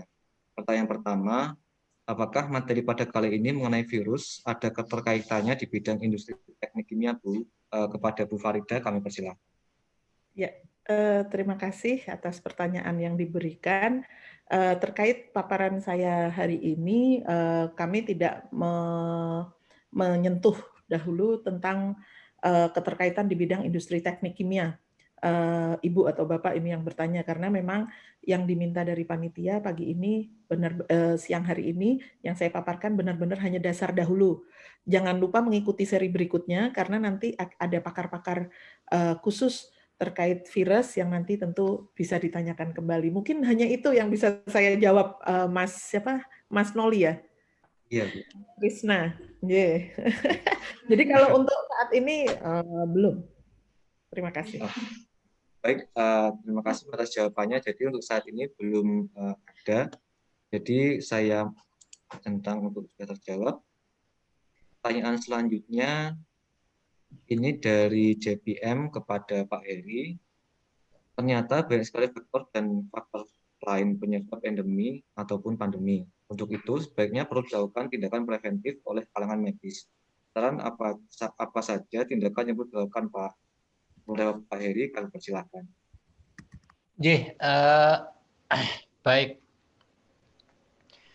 Jadi dunia kedokteran hewan itu memang mau tidak mau kita harus berdiri di dua sisi, baik medis maupun di dunia kehewanan. Nah, dari sisi ini apa yang bisa kita lakukan untuk, tentunya yang dimaksud adalah mengurangi resiko atau outbreak dari suatu pandemi atau endemi ya. Tadi saya sampaikan ada satu metode yang sudah berhasil dilaksanakan di Amerika. Yang saya sampaikan tadi adalah survei dari natural history. Jadi sejarah infeksi pada spesies yang sama dari tahun ke tahun. Kemudian nanti dilakukan tracking home range-nya ditambah dengan daerah migrasinya kemana saja. Nah, dari situ nanti paling tidak kita bisa memetakan daerah-daerah mana saja yang menjadi target transit atau target migrasi dari satu spesies kelelawar. Kalau kelelawar tersebut tidak migrasi, itu mungkin akan lebih mudah untuk melokalisir. Tetapi untuk yang migrasi, ini menjadi sesuatu yang sangat sulit dan harus dilakukan secara bersama-sama lintas negara, saya kira. Jadi, satu contoh misalnya foot and mouth disease yang terjadi di perbatasan antara Namibia dengan Angola misalnya. Batas negaranya itu hanya dalam bentuk pagar kawat yang dialiri listrik itu, yang kadang-kadang rusak, dan satwanya itu bisa bermigrasi dari satu negara ke negara yang lain tanpa ada hambatan. Nah, kalau sudah begini, itu akan menjadi sesuatu yang upaya kita sebagai suatu negara untuk mengeliminasi satu penyakit tertentu akan menjadi sia-sia kalau satwa-satwa yang ada itu masih bisa melakukan pergerakan antar negara. Jadi sekali lagi, kalau misalnya itu ditimbulkan oleh vektor, yang dikatakan Bu Farida tadi faktornya bisa macam-macam dan faktor itu lintas negara, maka tentu saja kita harus duduk bersama dengan negara-negara tetangga untuk menyelesaikan itu. Seperti nipah dulu yang di Malaysia itu kita juga sempat bereaksi karena apa? Dikhawatirkan karena nipah juga dulu yang jadi kambing hitamnya juga kelelawar, sehingga kita juga melakukan hal-hal yang dikoordinasikan dengan negara tetangga Malaysia. Jadi kira-kira begitu. Jadi kalau sudah ada data-data survei natural history dari spesies-spesies tertentu itu ditambah dengan map track migrasinya, saya kira nanti kita bisa melakukan upaya-upaya preventif. Jadi saya kira itu yang bisa saya sampaikan. Mas Noli, saya kembalikan, matur nuwun. Terima kasih Pak Heri atas jawabannya, sangat mencerahkan sekali. Kemudian saya lanjutkan pertanyaan berikutnya dari Kristida untuk Ibu Farida. Apakah B2 VRP ada rencana untuk melakukan survei terkait dengan tick-borne disease? Kepada Bu Farida, kami persilakan. Ya, terima kasih Mas Noli atas pertanyaannya. Ini dari siapa tadi, kok nggak kelihatan ya di layar saya? Dari Kristida. Kristida dari Jepang itu, Bu. Oh, ya ini kok pakai gitu loh, Prof. Saya tertarik. Iya. Oh, iya. Apakah ya, loh, emang Jepang ini mengikuti, Prof? Ada, karena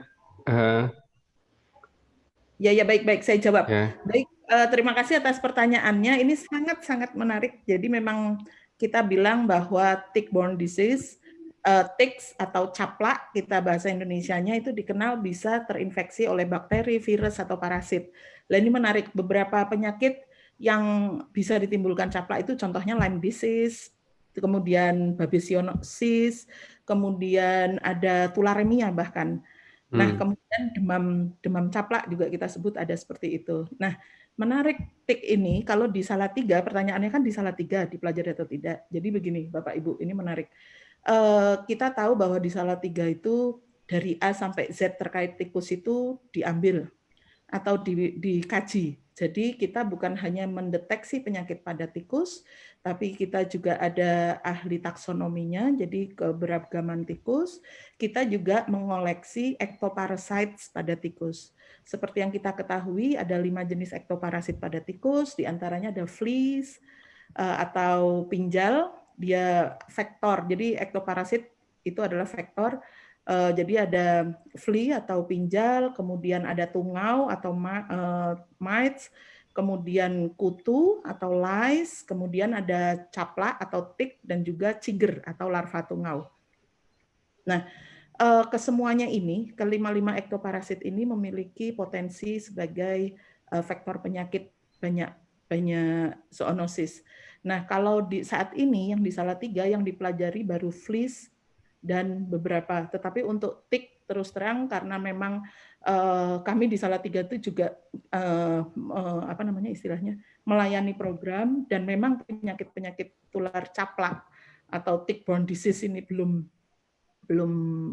terlaporkan di Indonesia, yang saya yakin tentu bisa jadi ada, itu sehingga kami belum sampai ke ranah sana terus terang, dengan keterbatasan SDM juga sih tentunya, karena setiap peneliti di sini memiliki keminatan masing-masing.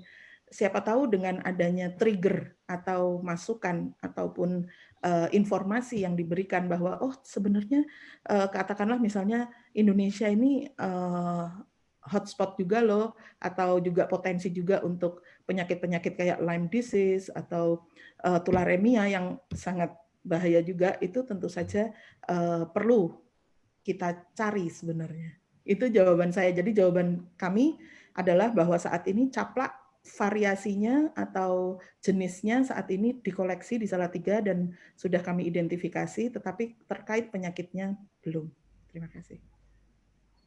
Terima kasih Bu Farida jawabannya. Kemudian saya lanjutkan untuk pertanyaan berikutnya dari Azimi kepada Pak Heri. Terkait yang disampaikan Pak Heri tadi, meneliti feses dari satwa liar yang bisa memperkirakan apa virus yang akan terjadi atau menyebar. bisa dijelaskan sedikit Pak bagaimana mekanismenya karena menarik. Kepada Pak Heri kami persilakan. Baik, saya bukan ahli mikrobiologi ya. Jadi kalau saya menjelaskan secara detail mungkin nanti malah keliru. Saya hanya ingin menyampaikan saja penelitian yang terkait dengan feses yang dilakukan oleh kolega kami, Pak Seno, dari Fakultas Kehutanan. Jadi selain DNA dari mikroba yang ada di feses, ternyata kita juga bisa melakukan estimasi populasi dari DNA satwa bersangkutan yang kita temukan di feses tersebut.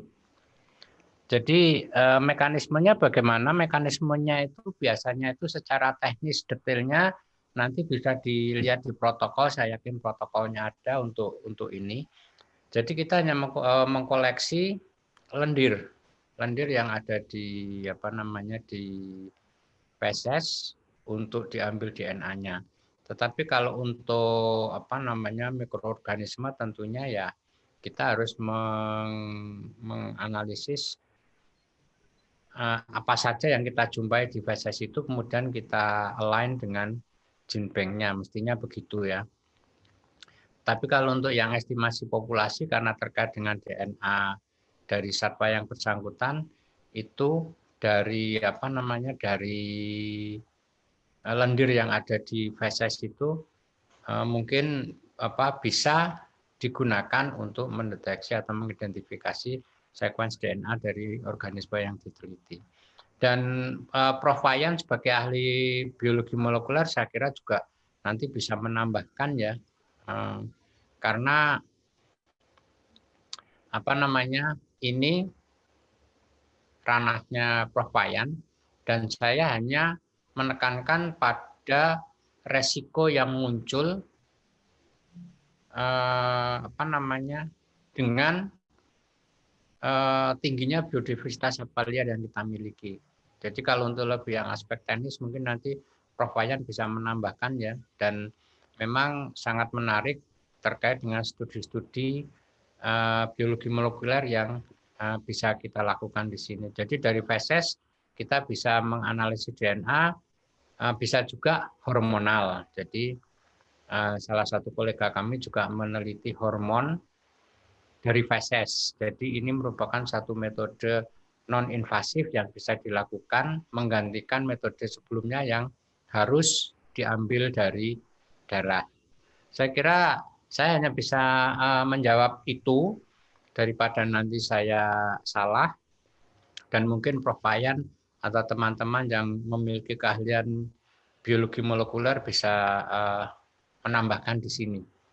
Jadi saya kira itu ya yang bisa saya sampaikan. Saya kembalikan Mas Noli. Baik, Pak Heri, terima kasih atas jawabannya. Mungkin Prof. Wayan mau menambahkan atau tidak saya langsung Iya, sedikit saja. Jadi apa yang disampaikan dengan Dr. Heri saya kira memang benar. Jadi kenapa kok bisa di feses bisa? Nah, saya kira kita tahu bahwa patogen itu kan melakukan regenerasi, melakukan surviving strategi untuk hidup di dalam tubuh kita. Nah, kalau dia dalam pencernaan ataupun dalam saluran pernapasan, nah kemudian kalau kita lacak DNA yang ada di feses itu adalah DNA yang ada di dalam sekret yang dikeluarkan oleh mamalia ataupun oleh manusia. Nah, dari sana kita bisa melacak karena DNA-nya itu ada DNA dari patogen, ada DNA dari makanan nutrisi yang kita makan, kemudian juga ada DNA dari bagian-bagian sel kita. Nah, dengan melakukan analisis metagenomik, saya kira bisa mengetahui apa saja yang ada di dalam feses itu. Saya kira itu ada teknologi baru yang disebut dengan metagenomic analysis. Ya, saya kira itu aja singkat. Karena kami juga beberapa kali melakukan penelitian membantu teman-teman yang dari Kasesat, kemudian juga yang ada dari US untuk melakukan penelitian analisis DNA dari feses. Saya kira itu, terima kasih. Baik, terima kasih Prof. Wayan. Juga mention bahwa saya nanti juga ada webinar tentang metagenomic analysis tanggal 7 dan 9 Desember. Mungkin bisa dicek di IG kami seperti itu. Baik, saya lanjutkan ke pertanyaan selanjutnya dari Kristida kepada Pak Heri terkait dengan kelelawar.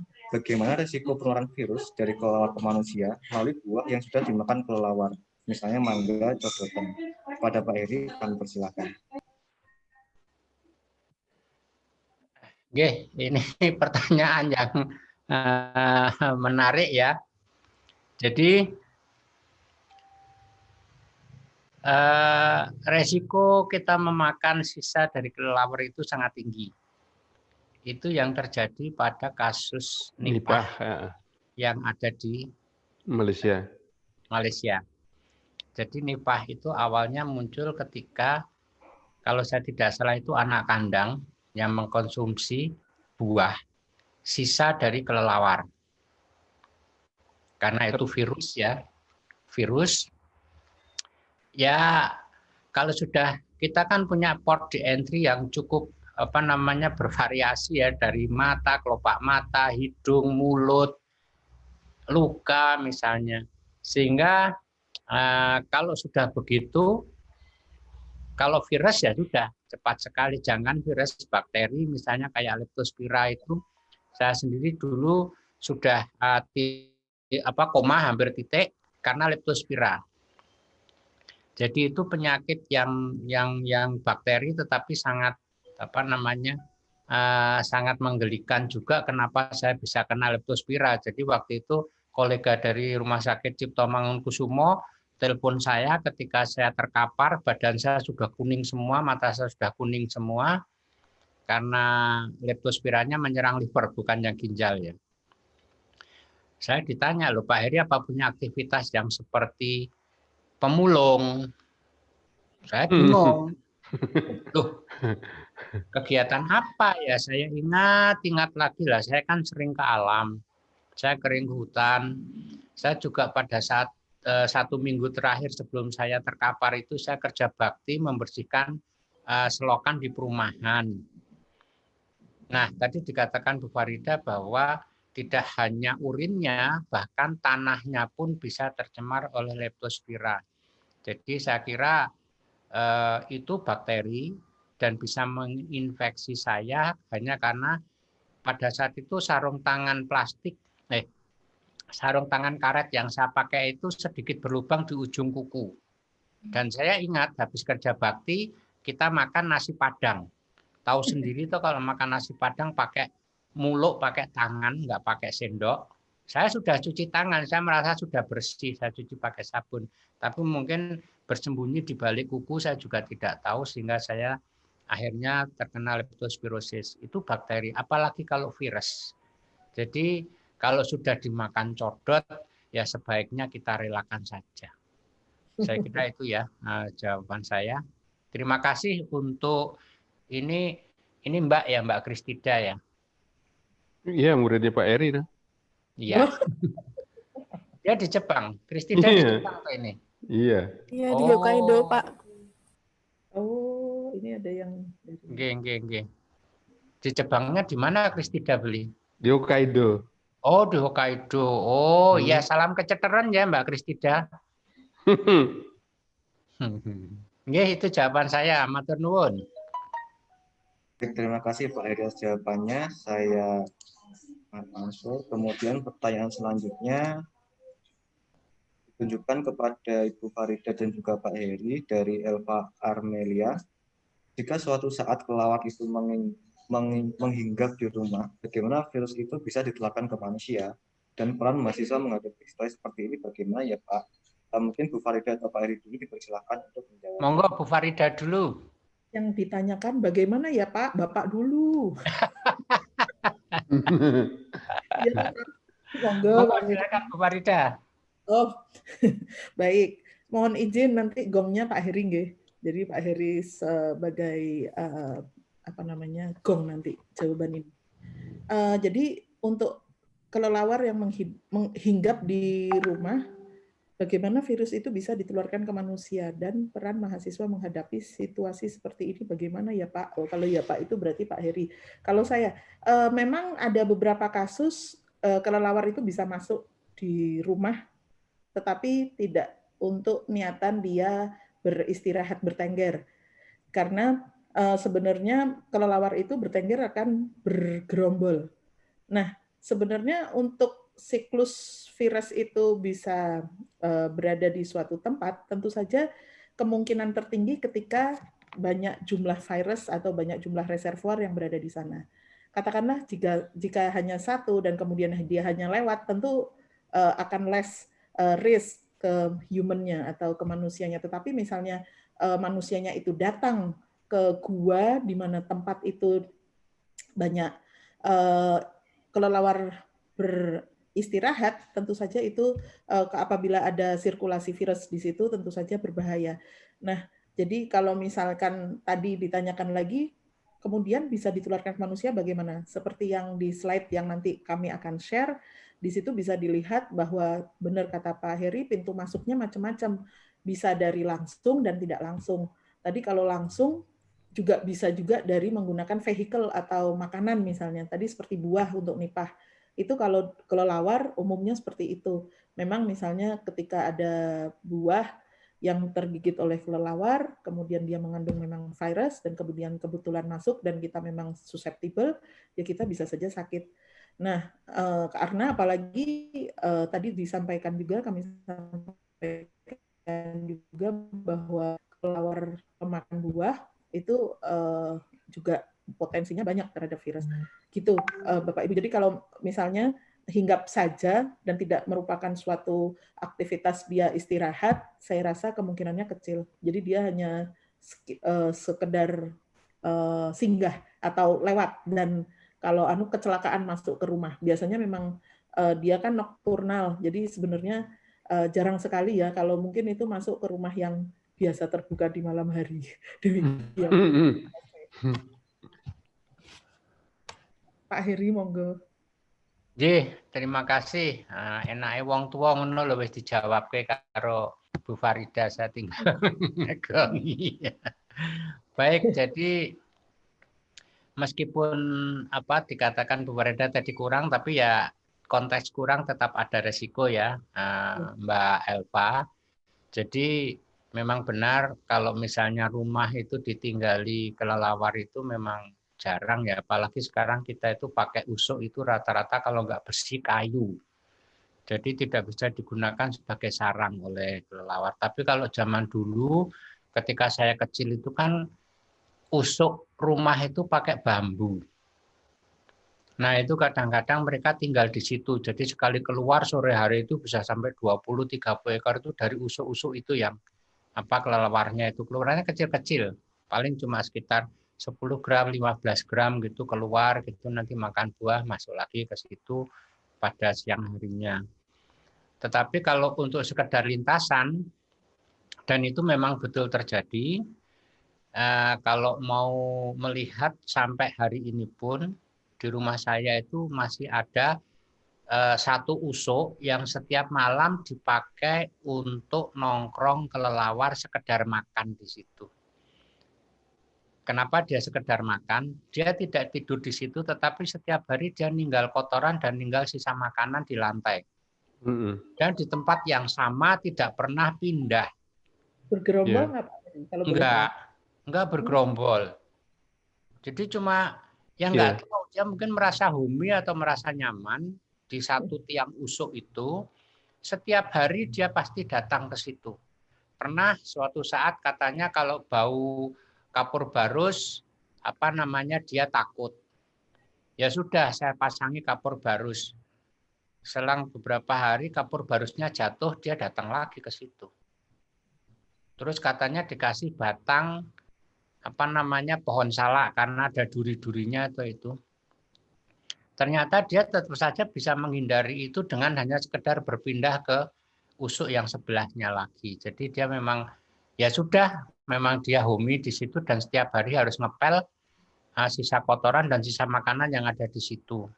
Nah yang nggak enak itu kalau pas dia itu mau terbang sambil buang kotoran. Nah itu dari sudut pendopo ke sudut yang lain itu kotorannya tercecer. Wah, berarti Jadi harus itu hati-hati ya, yang apa namanya yang terjadi, dan itu memang cukup beresiko kalau dia juga membawa agen infeksius yang bisa juga keluar melalui feses-nya. Jadi, tetapi kalau di peran mahasiswa bagaimana dengan hal ini, ya jangan dimusnahkan. Saya ini penggiat konservasi, jadi kalau udah hubungan dengan satwa liar gitu itu sebisa mungkin ya kalau mau kita usir ya silakan diusir, tapi tidak harus membunuh ya. Caranya gimana? Pasangi saja net. Kalau udah ada net, nanti kalau misalnya dia nyantol di net, ya sudah kita pindah saja kemana, terus tempat itu kita kasih net lagi. Kalau sudah begitu, biasanya dia sudah nggak akan balik lagi. Kalau kapur barus ternyata nggak takut, katanya dia takut dengan aroma kapur barus, kamper itu ternyata juga tidak, malah besoknya saya temukan kamper saya yang saya gantung di atas itu sudah jatuh. Jadi itu yang bisa saya sampaikan Mbak Elva. Terima kasih. Saya kembalikan ke Noli. Baik, terima kasih Bu Farida juga Pak atas jawabannya. Saya lanjutkan ke pertanyaan selanjutnya dari Kristida untuk Bu Farida. Berkaitan dengan Japanese encephalitis virus, mengapa Rivus vectora memilih melakukan survei pada kelelawar dibanding burung? Pada Bu Farida kami persilakan. Ya, terima kasih pertanyaannya Mbak Kristida. Kenapa kok dipilihnya adalah kelelawar?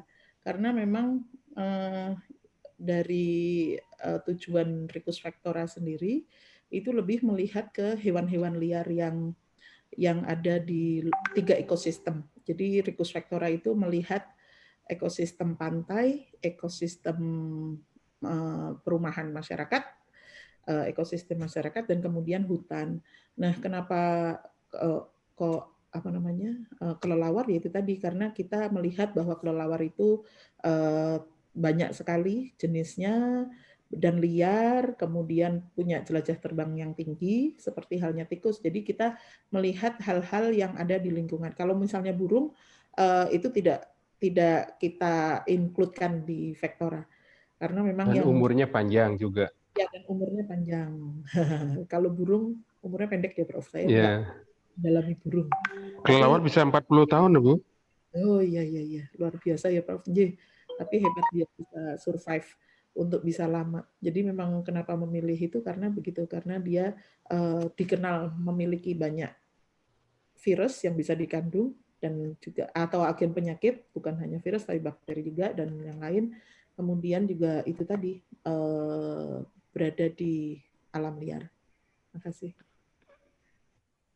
Mohon izin Pak Noli, ini juga di Q&A ada Bu Rita Kusriastuti, beliau Ketua P4I ini. Senang sekali Bu Rita bisa bergabung. Bu Rita, Bu Ketua ya.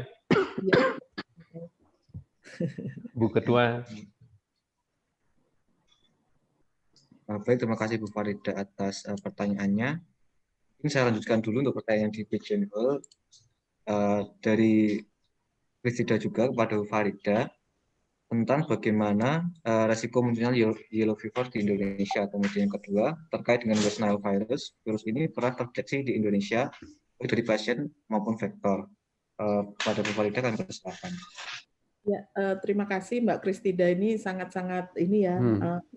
Pinter ini kayaknya Prof. Dan terus terang saya tidak akan menjawab dua pertanyaan ini karena saya sebenarnya pertama saya bakteriologis, sehingga ada divisi khusus di kami, virologi, ada Mas Arief Mulyono, kemudian ada Mbak Tika, dan teman-teman lain yang mungkin lebih tepat menjawab. Saran saya Mbak Kristida nanti boleh hubungi saya dan saya akan berikan kontaknya. Tapi yang jelas untuk yellow fever dan West Nile sepertinya kita belum mencari di Salatiga gitu. Jadi, tapi sudah ada loh Bu kasusnya di Jawa Timur. Iya. Itu hasil penelitiannya Pak Prof Pedik itu sudah ada 25 kasus di Jawa Timur dan Madura. Oh iya. West Nile. Untuk teman-teman virologi kami untuk melihat ya Prof. Mohon maaf. Sudah ada itu. Ini mungkin ada teman-teman yang hadir ya dari virologi, kalau boleh izin ada yang memberi masukan Prof dari teman-teman yang hadir. Ya silakan. Monggo, ada teman-teman bisa mungkin atau Mbak Esti itu juga bisa, Mbak Esti. Mungkin bisa raise hand biar kita bisa allow to talk. Oh iya. Raise hand, angkat tangan. Atau nanti ya Prof diskusi lebih lanjut ke Salatiga tadi kan dekat Jogja Salatiga, kita bisa lebih berdiskusi. Terima kasih. Terima kasih atas Bu Farida jawabannya. Lalu kita lanjutkan saja untuk pertanyaan dari